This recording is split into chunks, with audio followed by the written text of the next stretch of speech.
warahmatullahi wabarakatuh. Bismillahirrahmanirrahim.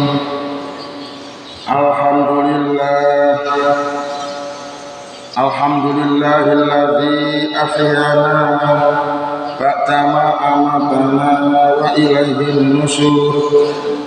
Wa ba'du an Abi Hurairah qala sa'ala rajulun Rasulullah sallallahu alaihi wasallam faqala ya Rasulullah inna narkabul bahra wa nahmilu ma'anal qalila minal ma' fa in tawadda'na bi atishna afana tawadda'u bima'il bahri faqala Rasulullah sallallahu alaihi wasallam wa tahuru ma'uhu akhilu maitatuhu rawahul khamsah. Artosipun an Abi Hurairah utawi hadis menika bersumber saking Abu Hurairah. Kala sampun ngucap sapa Abu Hurairah, saala wis takon sapa rajulun seorang laki-laki takon Rasulullah, takon dumateng Rasulullah sallallahu alaihi wasallam. Pakola mongko ngucap sapa rajul, ya Rasulullah, wahai Rasulullah, inna satemne ingsun narkabu lagi berlayar sapa ingsun, narkabu lagi bepergian naik kapal al-bahra ana ing tengah segara, wa nahmilu lan nggawa sapa ingsun ma'ana sartane ingsun alqalila kang sedikit minal ma'i yaiku sangka banyu tawar. Fa in tawadda'na mongko lamun wudu sapa ingsun bi kelawan banyu tawar atisna mongko bakal haus sapa ingsun.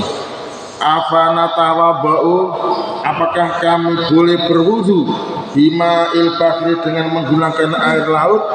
Faqala mongko jawab sapa Rasulullah sallallahu alaihi wasallam, wa utawi laut atau hulu iku suci, ma'uhu airnya, al-hilu halal, maitatuhu bangkainya.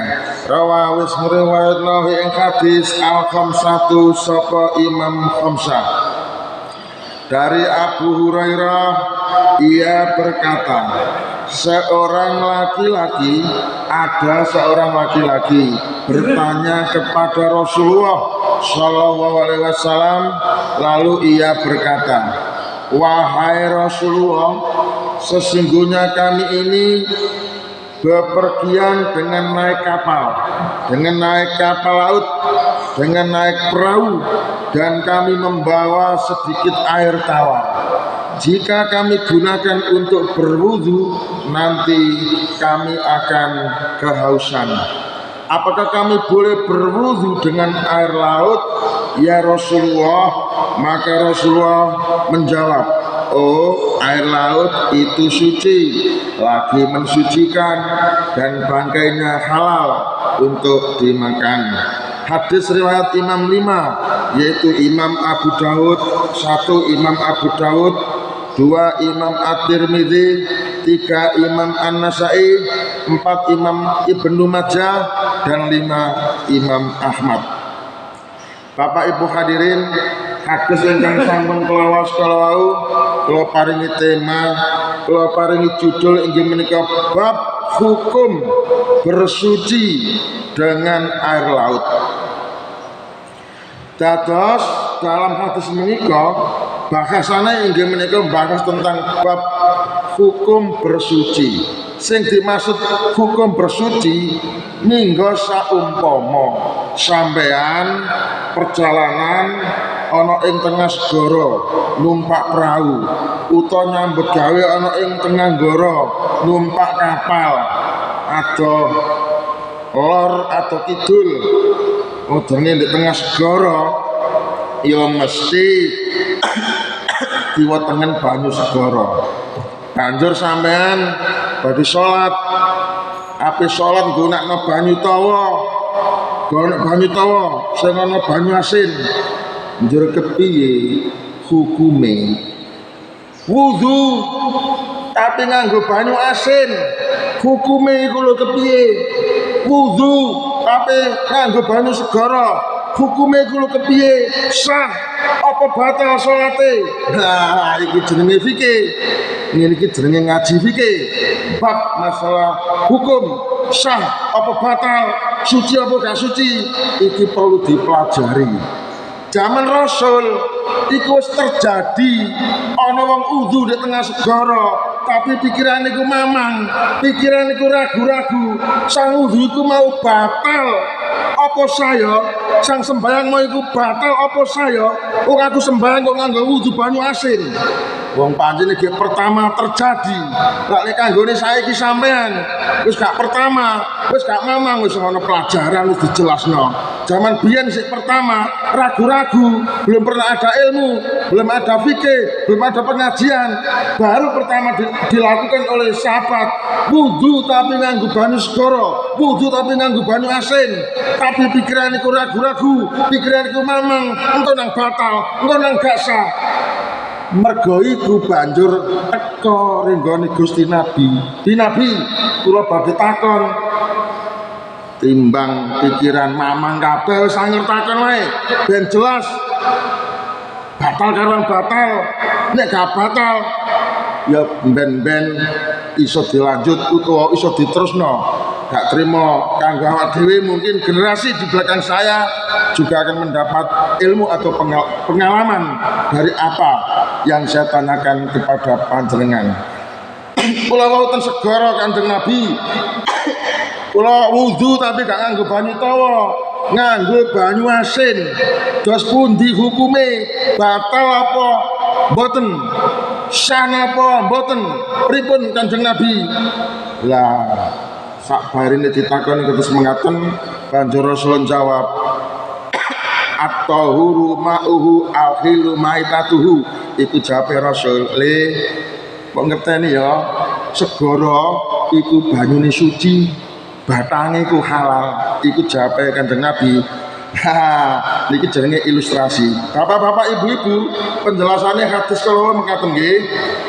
Pernah ada seorang laki-laki datang kepada Rasulullah Shallallahu Alaihi Wasallam, datang dengan maksud untuk menanyakan status hukum, yaitu hukum air laut, apakah boleh digunakan untuk berwudu ataukah tidak boleh. Ini adalah peristiwa atau kejadian yang pertama kali. Sebelumnya belum pernah terjadi orang yang berwudu tetapi menggunakan air laut, baru yang pertama kali. Namun dalam hatinya ragu-ragu, boleh apa tidak ya air laut itu digunakan untuk berwudu. Agar mendapat jawaban yang jelas, maka orang tersebut bertanya kepada Rasulullah Shallallahu Alaihi Wasallam, wahai Rasul, apakah kami boleh berwudu dengan air laut, dan bagaimana dengan sholat kami? Apakah sah wudunya dengan air laut? Lalu Rasulullah Shallallahu Alaihi Wasallam memberi jawaban.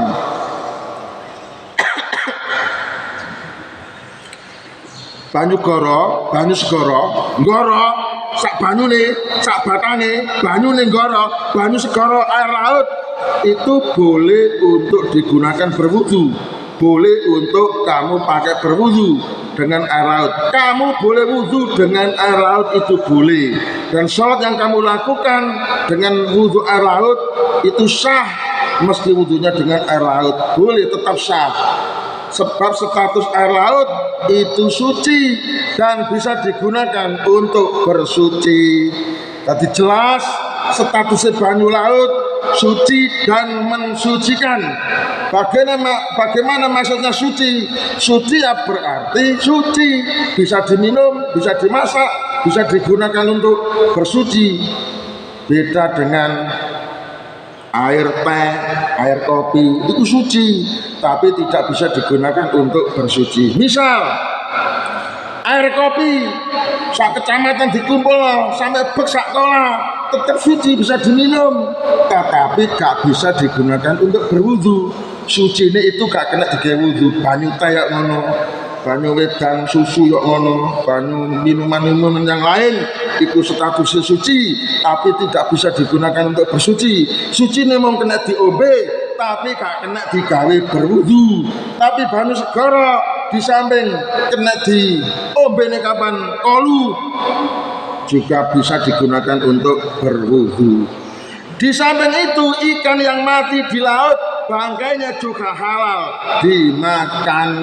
Tadi minggu sampean kok nemu wak 9 gentang-gentang di pinggir segara mati, cara fikih ning niku gak kok salah wae jupuken mari ngono go mulai dibotok mergo iku halal. Cara hukum Islami boleh dimakan.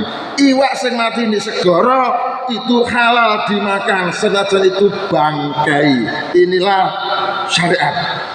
Atas jawaban Rasulullah SAW tersebut, maka orang laki-laki ini tersenyum dan menjadi lega hatinya bahwa ia tidak lagi ragu-ragu perihal berwudu dengan air laut itu sah sholatnya. Saudara-saudara, hadis tersebut saya beri kesimpulan air laut adalah tohur. Tohur itu bahasa Arab artinya suci dan mensucikan. Boleh digunakan untuk berwudu dan boleh digunakan untuk mandi besar. Mandi besar kia keramas, jinabat, mari berhubungan suami istri, mari nifas dan lain-lain. Itu boleh menggunakan air laut. Bangkai hewan laut adalah halal dikonsumsi meskipun ditemukan dalam keadaan mati. Dan yang terakhir, Islam memberikan kemudahan dalam syariat, terutama dalam kondisi di tengah laut. Sholat boleh dilakukan dengan berwudu air asin. Mungkin sampean sudah pernah atau mungkin belum pernah. Saya secara pribadi sudah berkali-kali dan sering sholat di tengah laut menggunakan air laut. Karena saya sudah punya ilmunya, maka pada waktu itu ya jelas tidak ragu-ragu, mantap yakin bahwa wudhu dengan air laut itu sah dan tidak ada masalah. Kapan saya lakukan? Ya mungkin sampean kalau saya beri cerita mungkin percaya ataupun tidak. Jadi mungkin ada ya Bapak Harun ini mungkin saksi hidupnya ya. Jadi saya di tengah laut itu 7 hari 7 malam tidak minggir ya, di tengah terus di tengah segara karena Ngursin sampai Semarang, Pekalongan, Eretan, Indramayu, Jawa Barat, nggak minggir-minggir di tengah laut. Apa yang terjadi? Ya wudhu pakai air asin, sholat di perahu nggak ada masalah. Itulah manfaatnya punya ilmu fikih sehingga mengerjakan sholat dimanapun keadaan walaupun di tengah laut tetap diyakini dengan mantap, tidak ragu-ragu karena memang ilmunya membahas bahwa air laut adalah suci, bisa digunakan untuk berwudu bagi yang melakukannya. Terima kasih. Sekian maksud hadis yang saya baca, semoga bisa kita pahami untuk diterapkan dalam kehidupan kita sehari-hari. Wassalamualaikum warahmatullahi wabarakatuh.